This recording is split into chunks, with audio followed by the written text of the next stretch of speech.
ખુખાર મેળીમાં બધા ભક્તોને બારેજા ધામ એક એવું સ્થળ છે જ્યાં દૂર દૂરથી બધાય માનતાઓ અને શ્રદ્ધાળુઓનો આસ રાખીને અને માતાજી ઉપર આશા રાખીને ત્યાં બધાય જતા હોય છે કે મારી મનોકામના બધી પૂરી થાય, એટલા માટે ત્યાં ભક્તો દિન પ્રતિદિન જતા જ હોય છે। ગુજરાતમાં ધાર્મિક સ્થળોમાં આ એક કાળા કળિયુગનું એવું ચમત્કારી ધામ છે જ્યાં શ્રદ્ધાળુઓની મનોકામના પૂર્ણ થાય છે। બારેજા ધામમાં ભક્તિની સાથે સાથે અમુક ભક્તો સાચા હૃદયથી ત્યાં સેવા પણ કરે છે અને જે દર્શન કરવા આવે છે અને જે પ્રવચન સાંભળવા આવતા હોય છે ત્યાં ભોજન અને પ્રસાદની પણ વ્યવસ્થા છે અને ભક્તો સાચા હૃદયથી માનતા કરવા આવે છે, એની માનતા સ્વીકારવામાં આવે છે અને બધાની મનોકામના પણ પૂર્ણ થતી હોય છે।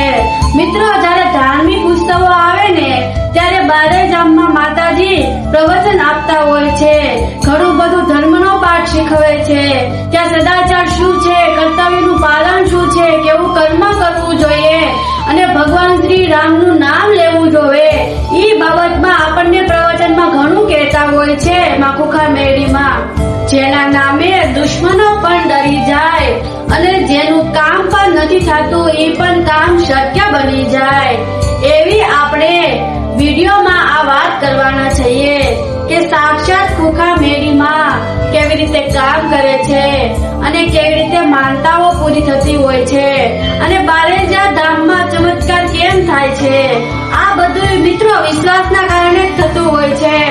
માતાજીની તો કણ કણમાં વાસ છે, તમે જ્યાં માનો પથ્થરમાં પણ તમે માનો ને ઈ પણ માતાજીનું રૂપ બની જતું હોય છે, એમાં પણ વિશ્વાસ જાગૃત થતો હોય છે। બસ માણસોમાં વિશ્વાસ હોવો જોઈએ તો જ કામ થાય છે। પછી ભગવાન પણ તમને આવીને સમજાવે કે અહંકાર મૂકી દો અને ઈ માણસ સમજી શકતો નથી તો ભગવાનના કારણે પણ ઈ માણસ સમજે જ નહીં, એટલા માટે પહેલા વિશ્વાસ કરો, બધું જોવો, બધા જે ભક્તો આવે છે એની માનતા પૂરી થઈ ગઈ છે, અનુભવ થઈ ગયા છે, ઈ બધાના અનુભવો સાંભળો અને પછી તમે પણ વિશ્વાસ કરો। બસ વિશ્વાસના કારણે બધું શક્ય બનતું હોય છે। આવા કાળા કળિયુગમાં બારેજા ધામમાં કેમ ચમત્કાર થાય છે? ત્યાં કઈ દાણા જોડવામાં નથી આવતા, નથી પૈસો લેવામાં આવતા, નથી વિધિ કરવામાં આવતી, ત્યાં નથી ભૂત પ્રેતનું કઈ જોવામાં આવતું, તો પછી આ બધું શું છે કે લાખો લોકો ત્યાં ગાંડા તો થઈ નથી ગયા કે ત્યાં જાય છે એમ કા ત્યાં શ્રદ્ધા હશે, ચમત્કાર હશે તો જ બધા જતા હોય ને। આપણે પ્રવચનમાં જોયું છે અને વિડીયો પણ જોતા હોઈએ છીએ કે ત્યાં કેટલું પબ્લિક છે અને ત્યાં શું લેવા જાય છે, વિશ્વાસના કારણે બધું આ શક્ય બને છે। નકર આવા કાળા કળિયુગમાં માણસો કેટલાને છેતરતા હોય છે, ખોટું બોલીને પૈસા લૂંટતા હોય છે, તો ત્યાં કેમ એ બધું કઈ લેતા નથી, ત્યાં કેમ કઈ જોવાનું કામ કરતા નથી, આપણને એવો વિચાર થવો જોઈએ, નહીં કે વાતો કરવી કે ત્યાં તો ખોટું છે, ત્યાં ખોટું થાય છે, પૈસા લૂંટે છે, એવું કાંઈ નથી। આપણે જવું હોય તો જવાનું, નકર નહીં જવાનું। માતાજી ક્યાં આપણને સ્પેશિયલ આમંત્રણ દે છે, માતાજી તો કહેતા જ હોય છે કે વિશ્વાસ રાખો, ઘરે બેઠા પણ તમારું કામ શક્ય બની જાય છે, વિશ્વાસના કારણે તે બારેજા ધામમાં કહેવામાં આવે છે કે ભગવાન શ્રી રામ ભગવાનનો ત્યાં સાક્ષાત બિરાજમાન છે અને ખુખાર મેળીમાંના ચમત્કાર જોવા મળે છે। લાખો ભક્તો દૂર દૂરના દેશમાંથી બધા દર્શન કરવા આવે છે, પ્રવચન સાંભળવા આવે છે, ઈ લોકોને વિશ્વાસ હશે ત્યારે જ આવતા હશે ને। માતાજી ઘણીવાર પ્રવચનમાં કહેતા હોય છે કે ભક્તો તમે પ્રવચન સાંભળવા આવો છો, માનતા પૂરી કરવા આવો છો અને તમે સાથે જો તમારો મિત્ર અને કોઈ સગું આવે છે ઈ પણ અહીંયા આવીને કહે છે કે માં મારું આ દુઃખ દૂર કરી દો, મને આ નડે છે, મારા ઘરમાં આ પરિસ્થિતિ ખરાબ છે, જો તમે સાચા હૃદયથી તમે માનતા કરશો અને માતાજી અવશ્ય સાંભળશે, ત્યારે બધું થઈ જતું હોય છે। કહેવાય છે ને કે પ્રેમથી પીવો કે પરાણે તમે પીવો, પરંતુ અસર તો એ ખર્ચી જ કરવાની છે। ઉદાહરણ તરીકે કોઈ મિત્ર એક મિત્રને દારૂ પાય છે કા પીવે છે તો પણ ઈ અસર તો એ ખર્ચી જ થવાની છે ને, એવી રીતે ભક્તિમાં પણ એવી જ હોય છે। તમે પ્રેમથી જાઓ, ભાવથી જાઓ કે દર્શન કરવા એકદમ જાઓ,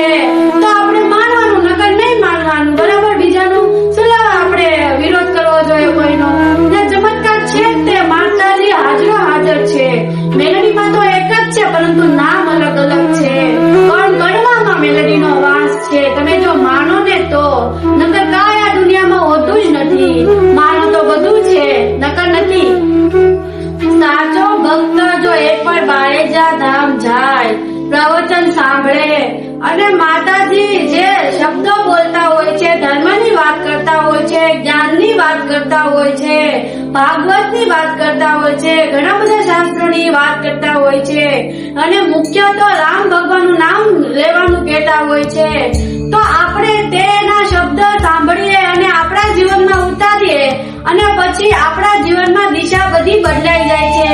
આપણા જીવનમાં જે કામ નથી થતા એ પણ કામ પોસિબલ બની જતા હોય છે. ત્યારે વધારે ભક્તોનો વિશ્વાસ મજબૂત બનતો હોય છે.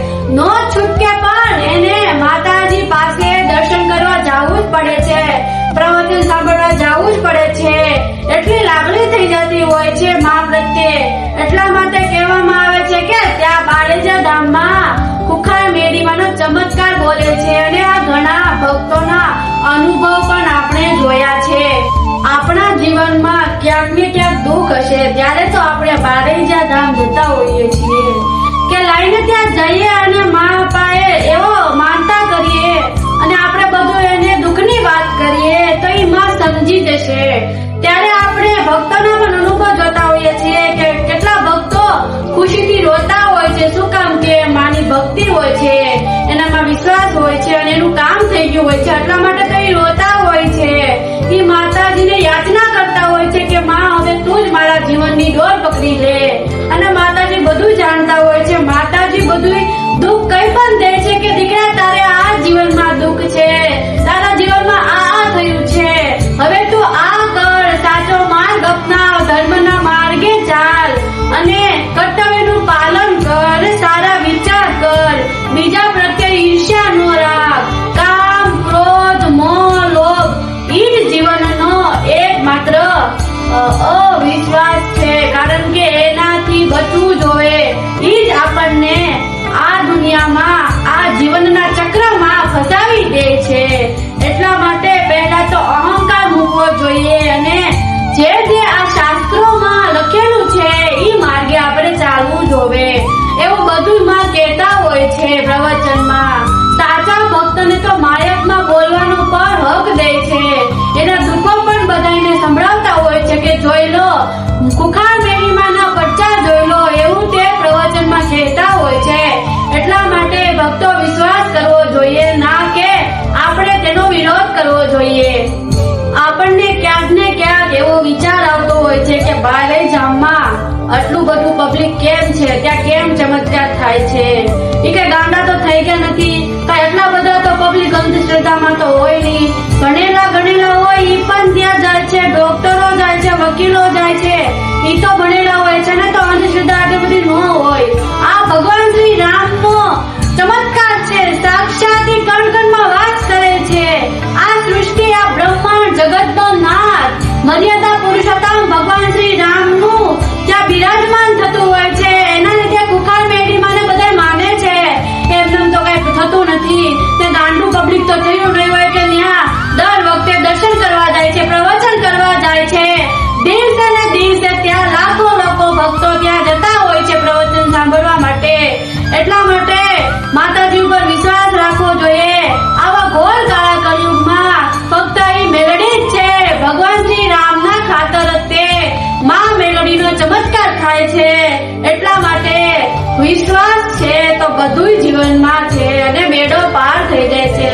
બસ તમે નામ જપ કરો, કર્મ સારા કરો અને ધર્મના માર્ગે ચાલો અને તમારું જીવન મેલડીના ચરણોમાં અને તમે જે ભગવાનને માનો છો એના ચરણોમાં તમે ધરી દો એટલે તમે જીવનનો બેડો પાર થઈ જશે. અને મુશ્કેલીઓ કેવી રીતે સામનો કરવો એ પણ તમને અંદરથી તમને ખબર પડી જશે કે મારે ખરાબ પરિસ્થિતિમાં કેવી રીતે રહેવું જોઈએ, મન કેવી રીતે શાંત રાખવું જોઈએ. જો તમને આ વિડિયામાંથી, આ સ્પીચમાંથી થોડું ઘણું પણ જાણવા મળ્યું હોય તો આ વિડીયોને શેર કરજો, લાઈક કરજો અને આવા જ વિડીયો જોવા માટે બન્યા રહો. જય ખુખાર મેળીમાં બધા ભક્તોને.